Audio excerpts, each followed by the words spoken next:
Hello my dear students, आपके पास एक video पहले आई होगी डिस्टेंस एंड डिस्प्लेसमेंट कंसेप्ट पर। तो उस वीडियो से रिलेटेड जो है स्टूडेंट्स की तरफ से भी और मुझे भी लगा कि उसमें जो है वो साउंड क्लियर नहीं आ रही थी। तो उसी प्रॉब्लम को देखते हुए उसी डिस्टेंस और डिस्प्लेसमेंट कंसेप्ट पर ये वीडियो फिर से बनाई जा रही है। तो डिस्टेंस एंड डिस्प्लेसमेंट का कंसेप्ट शुरू करने से पहले हम चैप्टर का नाम यहाँ पर लेकर चलते हैं, मोशन।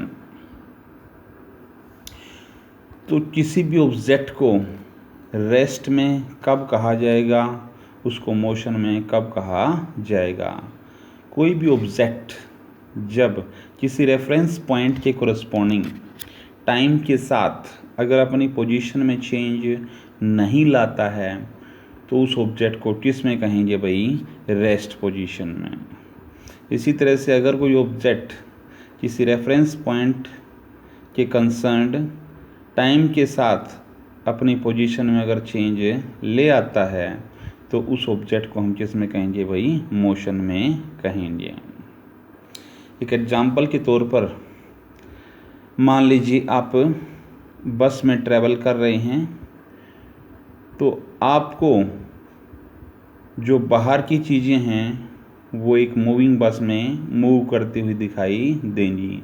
लेकिन अगर कोई पर्सन उस मूविंग बस से बाहर है और वो स्टेशनरी है तो उसको वही ऑब्जेक्ट्स किस में दिखाई देंगे भाई, रेस्ट पोजीशन में दिखाई देंगे।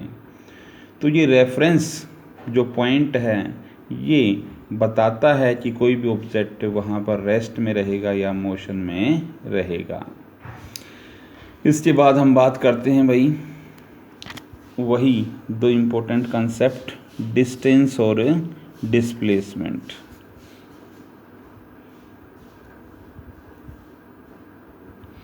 तो डिस्टेंस और डिस्प्लेसमेंट का कंसेप्ट आगे बढ़ने से पहले हम दो टर्म्स पर डिस्कशन करते हैं। One is called scalar quantity and other is called vector quantity. तो स्केलर क्वांटिटी कौन सी होगी भाई, the quantity which has only magnitude, जिसकी सिर्फ न्यूमेरिकल वैल्यू हो, उसकी कोई डायरेक्शन का रोल वहाँ पर नहीं होता हो, तो वो तो फिजिकल क्वांटिटी बोली जाएगी scalar quantity. And the quantity which has magnitude as well as direction, that physical quantity is called what, vector quantity। तो अब अगर हम इन दोनों फिजिकल क्वांटिटी में अगर हम ये बताना चाहते हैं कि कौन सी जो है स्केलर क्वांटिटी है और कौन सी वेक्टर क्वांटिटी, तो डिस्टेंस कैसी रहेगी भाई, स्केलर क्वांटिटी, और डिस्प्लेसमेंट कैसी रहेगी भाई, वेक्टर क्वांटिटी। अब इनके कंसेप्ट को हमारे समझने का प्रयास करेंगे। मान लीजिए एक स्ट्रेट लाइन पर एक ऑब्जेक्ट मूव कर रहा है और उसका रेफरेंस पॉइंट जहाँ से उसकी position with respect to time observe की जाएगी वो मान लीजिए ए पॉइंट है, और ये 10-10 का गैप यहाँ पर हम लेकर चल रहे हैं।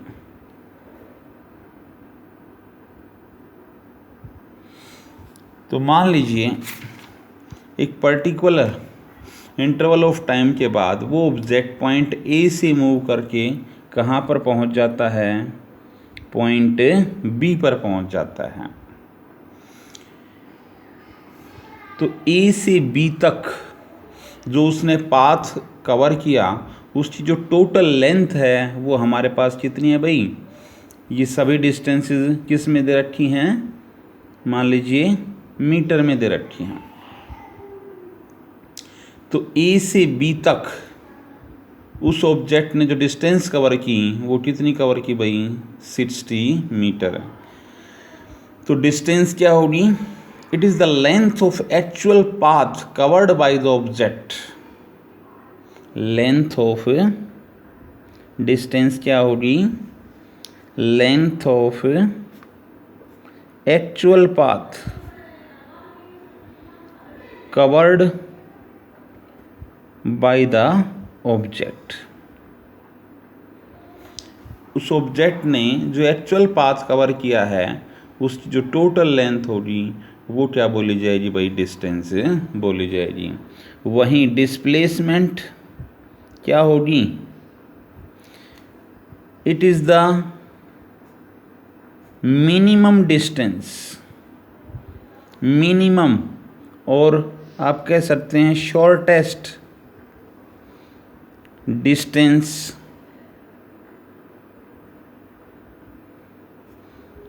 between initial and final position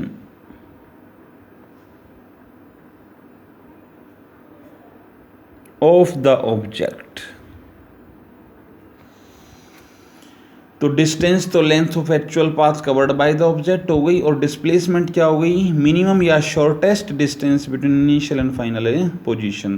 तो इस एग्जांपल में अगर हम बात करते हैं तो इसमें तो इनिशियल और फाइनल पोजीशन के बीच में यहाँ पर डिस्टेंस भी कितनी है भाई, 60 मीटर है, और डिस्प्लेसमेंट भी कितनी है भाई, 60 मीटर है।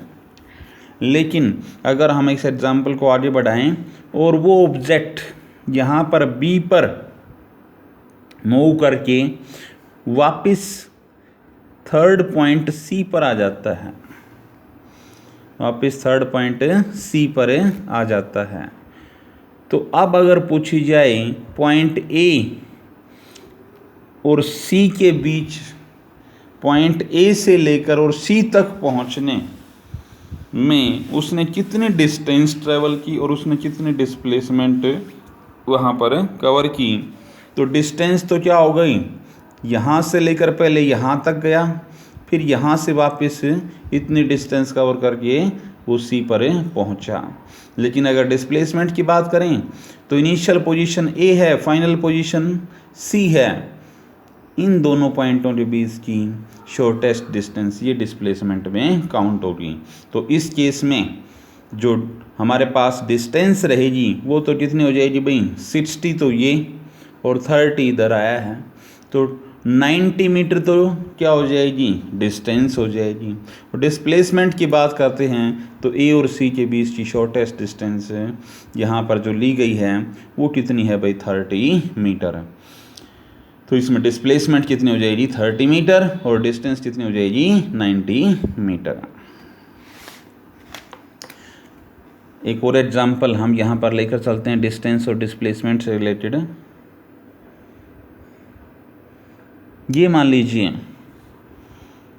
ईस्ट डायरेक्शन में कोई ऑब्जेक्ट 8 मीटर चलता है भाई, इसके बाद वो अपने लेफ्ट साइड में मूव कर जाता है, कितना, 6 मीटर, और आपसे पूछा जाए कि उसने पॉइंट ए से सी तक कितनी डिस्टेंस ट्रेवल की और कितनी डिस्प्लेसमेंट ट्रेवल की। तो डिस्टेंस की अगर बात करेंगे तो वो तो क्या था, actual path, length of actual path. Actual path तो कौन सा है, यहाँ से यहाँ गया, यहाँ से यहाँ गया, ये तो कितनी हो जाएगी, 8 + 6 14 मीटर। और अगर भाई shortest distance between initial and final position, तो वो क्या हो जाएगी भाई, वो क्या हो जाएगी, वो इस राइट एंगल ट्रायंगल का हाइपोटेन्यूज हो जाएगी। और राइट एंगल ट्रायंगल में हाइपोटेन्यूज का रिजल्ट आपने कहाँ से निकालना सीखा है, पाइथागोरस थ्योरम से। तो उसके बेस पर साइड AC जो हो जाएगी वो किसके इक्वल होगी, it will be 8² + 6², it will be 64 + 36, और ये कितना आ जाएगा भाई, 100 का स्क्वायर रूट, ये कितना आ जाएगा, इट विल बी 10 मीटर। तो यहाँ से पॉइंट ए से और पॉइंट सी तक उसने डिस्टेंस तो कितनी ट्रेवल की भाई, 14 मीटर, और डिस्प्लेसमेंट कितनी ट्रेवल की भाई, 10 मीटर। इसके बाद भाई हम कंसेप्ट को आगे बढ़ाते हैं। तो डिस्टेंस और डिस्प्लेसमेंट में एक तो डिफरेंस कौन सा हो गया भाई, स्केलर और वेक्टर क्वांटिटी का।